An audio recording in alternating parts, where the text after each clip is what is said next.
एक समय की बात है। सुमेरपुर नाम का एक छोटा सा गांव हुआ करता था।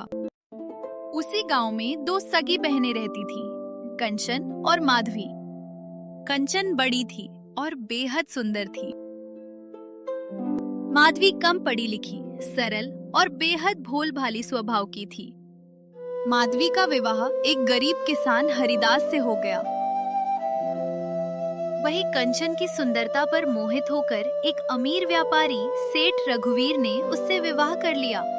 शादी के बाद कंचन के स्वभाव में घमंड और बढ़ गया। एक दिन कंचन ने माधवी को ताना मारा।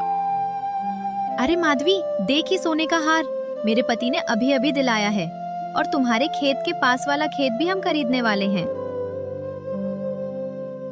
दीदी, हार आप पर बहुत सुंदर लग रहा है। आपने कहाँ से खरीदा? पूरे 1 लाख का है। इतना तो तुम सपने में भी नहीं सोच सकती। तुम्हारे पति तो खुद खाने को मोहताज हैं, तुम्हें क्या दिलाएंगे? माधवी का दिल दुखता है, लेकिन वो चुप रह जाती है। माधवी और हरिदास के घर हालात बहुत खराब हो जाते हैं। कई बार दोनों को आधा पेट खाना पड़ता है। एक दिन मजबूरी में माधवी कंचन के पास जाती है।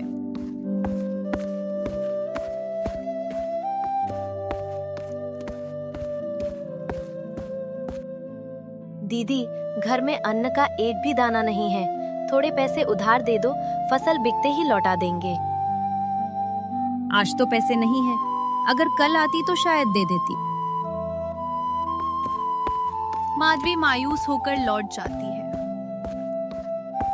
घर आकर माधवी सब बताती है। मैं भी सेठ जी के पास गया था, उन्होंने भी मना कर दिया। अब घर कैसे चलेगा? मैं बड़े भैया गोपाल के पास जाकर देखती हूँ।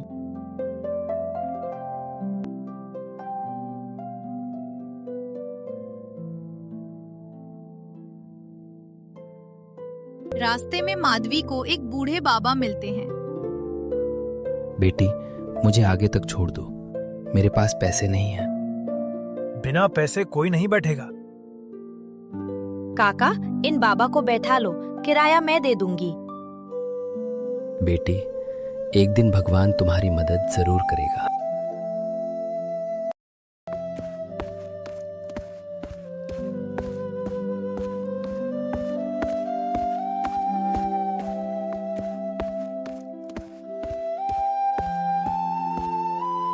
हमारे पास पैसे नहीं हैं। पैसे के अलावा कोई काम हो तो बताओ, वरना जाओ। माधवी को घर से भगा दिया जाता है। घर लौटकर माधवी रो पड़ती है। अब हमारे पास कुछ भी नहीं बचा, हम क्या खाएंगे?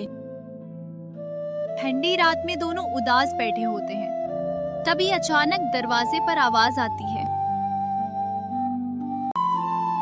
दरवाजा खोलो, मुझे आज रात रहने की जगह दे दो।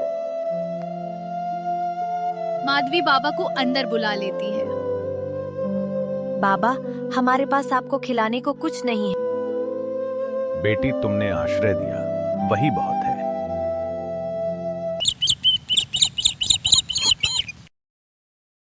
उनकी पोटली रह जाती है।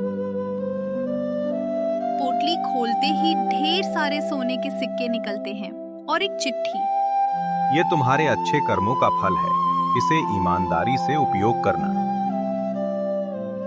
माधवी और हरिदास की आंखों में खुशी के आंसू आ जाते हैं। लगता है भगवान ने हमारी सुन ली। जो दूसरों की निस्वार्थ मदद करता है, ईश्वर उसकी मदद जरूर करता है।